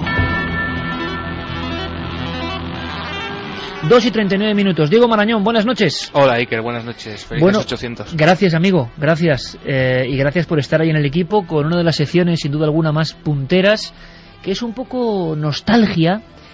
Carmen, yo sé que esta te va especialmente a gustar, porque hay muchos exorcistas, yo algunos nunca los había escuchado, jamás. Bueno, es que hay algunos que ya sabes que es muy difícil que los exorcistas hablen. Normalmente hablan si ya los conoces de hace tiempo, si el periodista, el investigador, por alguna razón los conoce desde hace años, y en muy pocas ocasiones. No les gusta además contar muchas cosas porque fíjate, a Fortea, por ejemplo, que lo nombrabas antes, se lo han llevado al Vaticano porque parece que aquí hablaba demasiado. Bueno, pues ley del silencio, no lo sé, pero Diego ha hecho un trabajo excepcional en el sentido doble. Primero por los protagonistas, por lo que cuentan evidentemente, y también porque son emisiones algunas bien añejas y de muy diferentes programas. Pero me gustaría, Diego, que empezásemos con un documento que es un exorcismo, así a las bravas, y un exorcismo en Francia, y un nombre en clave, René Crozet. ¿Puede ser, Diego? Puede ser. René Crozet era un medievalista francés que se encargó de recoger en vídeo un exorcismo de la Iglesia Galicana, que es una tendencia separatista de la Iglesia de Francia con respecto a la jurisdicción de Roma. Las imágenes son añejas, tienen una textura, para que la gente se haga una idea, muy parecida a lo que se ve en las filmaciones de Garabandal. Tiene esa textura muy vieja, casi de tomavistas, y bueno, la verdad es que es espeluznante. Creo que no muchas veces se ha escuchado un exorcismo en francés.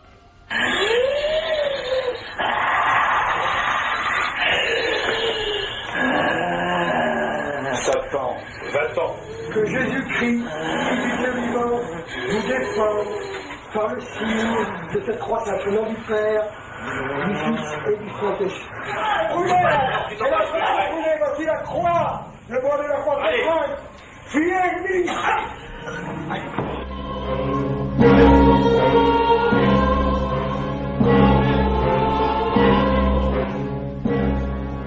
Nuestros compañeros Carlos Largo, Fermín Agustí, Coque Peinado, Noel Calero, muy atentos en el otro lado, porque son sonidos que de repente, esto es Milenio 3, hemos pasado de la luna y de ese ambiente un poco onírico de sueño espacial a una cosa tan profunda, tan medieval si se quiere.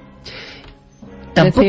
Decían los exorcistas, Iker, Satán, vete, dale a besar la cruz, rezad, ese exorcismo que se estaba realizando en francés, y que, como bien decía Diego, las imágenes son impactantes, porque es una mujer joven que se está revolviendo, que está luchando contra dos personas que la están sujetando, y que parece que la voz delicada que tenía en un principio antes de comenzar el exorcismo se transforma en esta voz animalesca. Una voz que además parece que es un código que se reproduce en todas las culturas, porque fíjate, ¿es habitual un exorcismo en el Islam?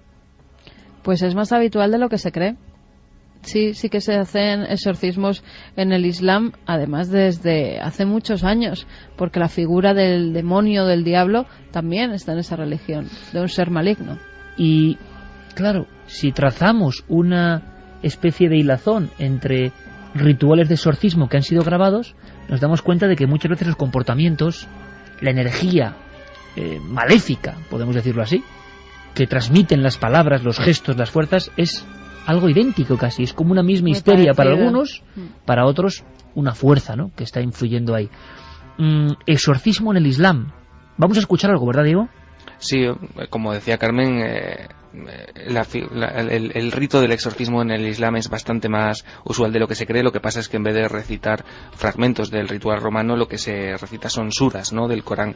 En el Islam contra lo que se lucha es contra los llamados genios, que son una parte del mundo invisible que pueden llegar a poseer a las personas, y también tenemos ese documento. O sea que los jinnas y los dijin, de los malignos, que tantos hemos escuchado hablar en diferentes puntos de los países islámicos, tienen la facultad de meterse en las personas, y también los, vamos a decirlo así, sacerdotes islámicos pueden, de alguna manera, arrancar ese demonio del cuerpo. ¿Hay alguna diferencia, tú has notado alguna diferencia importante, Carmen, entre la práctica en el Islam, aparte de lo que ha comentado Diego, ¿no?, del instrumento inicial, en las formas, en lo que se ve? Prácticamente es lo mismo. Prácticamente es lo mismo. Da igual la religión. Los movimientos, los espasmos de los supuestos endemoniados son exactamente iguales. ¿Y no hay una clave? Incluso las frases que dicen esos supuestos endemoniados al luchar contra la persona que quiere sacar ese mal de su cuerpo. Porque la palabra no se escucha de muchos exorcismos, la en árabe surge constantemente. ¿De dónde viene este documento, Diego? Pues este documento viene de un documental que circula por internet, que recopila varias imágenes de distintas religiones, como el Islam, como el hinduismo, como esto, ¿no?, como el Islam, y de ahí lo hemos sacado. Vamos a escucharlo. Vamos allá. Kamu yang selalu perhatikan. Jangan keluarkan dari badannya. Perhatikan, jangan keluarkan dari badannya. Perhatikan. Perhatikan. Oke, kalau kamu udah perhatikan, maka akan saya bacakan Al-Quran depan kamu supaya kamu tersisa. A'udzu billahi minasy syaithanir rajim. Pegang lagi pegang. Bismillahirrahmanirrahim. Kalau kamu keluar, kamu zalim. Nah, aku tidak mau keluar. Tidak mau. Aku mau keluar. Tidak. Kamu keluar. Tidak. Kamu keluar. Tidak. Kamu keluar. Tidak. Kamu keluar. Tidak. Kamu pukul. Tidak. Keluar. Tidak. Kamu keluar. Kamu keluar. Kamu keluar. Tidak. Kita baca. Tidak. Kita baca. Lapaslah badannya nih. Tidak boleh. Aku lapaslah badannya. Tidak mau. Tidak mau. Tidak.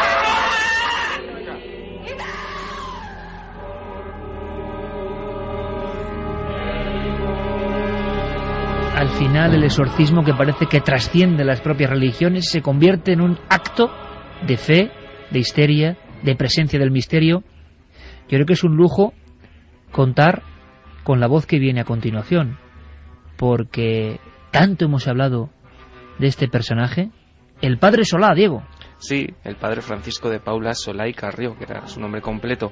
Era un jesuita, doctor en filosofía y teología, profesor en facultades teológicas, era bibliotecario además, un erudito, socio fundador de distintas sociedades mariológicas en España, y fue el exorcista oficial de la diócesis de Barcelona durante bastantes años. Dio el relevo después a Pedro Suñer. Lo que vamos a escuchar, en primer lugar, es el relato del propio padre Solá, del exorcismo quizá más famoso de todos los que practicó, de los que fue testigo. Además, la primera vez que lo contó fue aquí en la cadena SER, en el programa de Sebastián Darbó, La Otra Dimensión, en 1975. Este audio que vamos a escuchar está rescatado de La Barca de Caronte, que era un programa que se emitía en Radio Avui. Este corte es del 91, y nos cuenta, bueno, que en Zaragoza él fue testigo en un colegio de religiosas como una niña huérfana de 12 años tenía un comportamiento extraño, y cuando le aplicó agua bendita en la entrada de una iglesia ocurrió lo siguiente. Bueno, pues esto es, Diego, un auténtico fragmento de la historia. Seguramente el exorcismo ocurrido en España más famoso. Estamos hablando de la posguerra, si no recuerdo mal. Zaragoza, una niña que tiene, Carmen, unos comportamientos anómalos antes del proceso del exorcismo, tanto como para que el padre Solá, asustado, es que la escena es de cine, se la lleve a una estancia concreta de la iglesia del colegio y ahí se produzca algo que parece de cine. Una niña que parece que ya en la clase donde estaba las niñas no se querían acercar a ella, las demás compañeras, parecía que su pupitre se movía, incluso que había salido lanzado varias veces a través del aula, incluso llega a impactar contra la pizarra en una de las ocasiones. Años 40, o sea... Ella caía en extraños éxtasis en medio de la clase, empezaba a revolcarse, pero luego todo esto tendría una explicación. Vamos a escuchar al sacerdote y vamos a ver después, si queréis, por qué se producían o por qué decían los sacerdotes que podía esta chica estar endemoniada. Bueno, pues documento que nos rescata en el túnel del tiempo Diego Marañón, año 91, Radio Avui, una radio regional, padre Solá y la historia de esa niña de Zaragoza.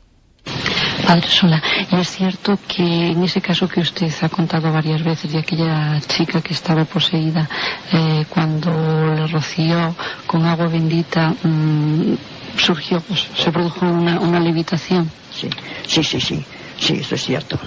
Ahora, esto, si la levitación es nada más una simple levitación, se puede explicar psicológicamente, eso sí. Ahora, el proceso común fue de levantarse, y más que levantarse, fue echarse y saltar por encima de los bancos, un espacio de unos 15 o 16 metros, sin rozar, a cosa de un palmo o palmo y medio sobre los bancos, como quien se tira a una piscina. Eso ya no se explica tan sencillamente, pero en fin, aquí yo no me hago fuerte. En esa cuestión, que es meramente mecánica, no me hago fuerte. Pues todos, como siendo muy conscientes de lo histórico que es esto, escuchamos con mucha atención al padre Solá, parte de la historia de los exorcistas españoles, quizá el primero en España. Yo no sé si poner la mano en el fuego, pero creo que el primero que de alguna forma concede una entrevista en el año 75 a la cadena SER, programa Otra Dimensión, Sebastián Darbó, y de alguna forma también habla del exorcismo desde el punto de vista de la iglesia oficial.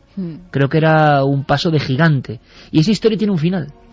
Esta historia, escuchamos al padre como decía que esa niña levitaba por encima de los bancos, que se elevaba y acaba dándose un tremendo porrazo en el altar, donde varias personas la pueden sujetar porque ella quería salirse de la iglesia, parecía que el agua bendita además la quemaba. Se hace como un ovillo además, parece, ¿no? En determinado momento el padre empieza a rezar las oraciones del ritual romano y entonces esa niña parece que sale de ese estado. parece que deja de estar endemoniada, entre comillas. Todo empieza porque tenía un hermano que iba a visitarla a ese colegio. Ella, durante las misas, además anteriormente sabéis que las niñas que estaban en colegios religiosos pues tenían que comulgar todos los días, confesarse una vez a la semana, y esta niña lo que hacía era coger la hostia consagrada y guardársela en el babi, en el uniforme, y luego entregársela a su hermano. Su hermano iba todos los días a coger esa hostia consagrada porque al parecer pertenecía a una secta de corte satánico. A raíz de eso la niña... En aquellas épocas. A raíz de eso la niña empieza a sufrir toda serie de fenómenos inexplicables, hasta tal punto que, fíjate, un sacerdote dice que la ha visto levitar más de 15 metros por encima de unos bancos. Exorcista durante 15 metros, a lo largo de 15 metros, por encima de lo que son por encima de los bancos. Las banquetas, en un salto, o levitación, o lo que cada uno quiera poner. Después de ese exorcismo se encontraron con la niña, con la chica ya muchos años después. Estaba casada, tenía una vida completamente normal, y como suele ocurrir durante los exorcismos, ella no recordaba esa parte de su vida. Y desde luego, quien sí recordó toda la vida esta escena, repito, de película de terror, fue el padre Solá, que tenemos un segundo corte en esta recuperación casi arqueológica que es el túnel del tiempo, Diego, donde nos habla de otros casos que él llama acción diabólica y que es como otro mundo diferente, ¿no? Sí, el padre Solá siempre mantuvo, y también en entrevistas a diarios y a medios de comunicación, que había que distinguir muy bien entre lo que era la influencia o la acción diabólica y lo que era la posesión. Según él, aquellos que sufrían influencia diabólica tenían una sintomatología menos grave, era algo temporal y podía estar motivado, decía él, por un pacto que el hombre había hecho con el demonio. La posesión diabólica, por el contrario, no tenía mucho que ver con esto, y se producía cuando el demonio se introducía en el cuerpo del poseído y actuaba con entera libertad. Él también lo contó en aquella entrevista en la Barca de Caronte. La palabra pacto, por cierto, que va a surgir en ese túnel del tiempo varias ocasiones. Influencia de otros seres. Ahora, estos casos pueden llevar a otra cuestión que es muy distinta, pero también importante, y es el saber distinguir muy bien entre posesión diabólica y acción diabólica. Eso es diverso. Una persona puede no estar poseída por el diablo y tener y sentir efectos o influencias diabólicas. La brujería tiene mucho de esto. La brujería negra, porque hay muchas clases de brujería y de espiritismo y demás. Si hablamos del espiritismo, allí puede haber, y hay sin duda, mucha influencia diabólica.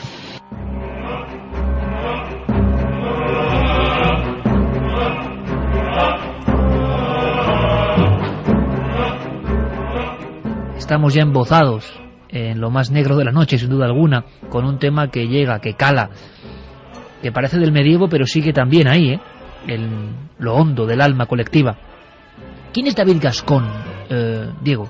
Pues David Gascón es un teólogo y experto en derecho canónico que además ejerció como vicario judicial del obispado, fue catedrático de didáctica en la Universidad de Murcia y en 1996 concedió una entrevista a nuestro amigo Joaquín Abenza en El último peldaño.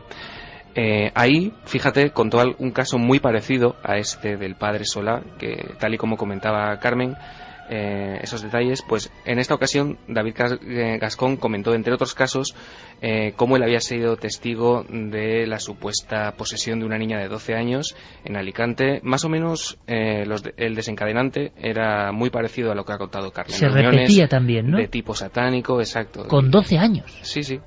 Y además, tú has dicho ahora mismo, has mencionado en antena el currículum, no un cualquiera precisamente, alguien que ha tenido cargos importantes en la estructura de la Iglesia, y lo cuenta con mucha fuerza además, cuenta con mucha fuerza. Vamos a escucharlo. Una cosa es leer un tratado de demonología y otra cosa es verlo agazapado en la realidad y haciendo sufrir Satanás.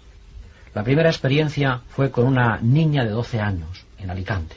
Ella pues había participado en unas reuniones de tipo satánicas y quedó afectada. Una niña que era muy delgada, que tenía una vocecita muy dulce, que casi con mi dedo meñique pues yo la podía echar abajo, pero que quedó tan afectada en aquella reunión satánica que entonces cambió su voz, tenía una lengua gutural, tenía una fuerza con 12 años que su hermano de 20 no la podía sujetar. Yo llevaba en un viril la Eucaristía y ella detectaba la presencia de Jesús sacramentado cuando yo intentaba acercarle el sacramento. Ha sido la ocasión primera, pero al mismo tiempo yo diría de las más fuertes que he experimentado con Satanás. No le cabe la menor duda, ¿eh? Cara a cara para este hombre de la iglesia en Murcia con Satanás.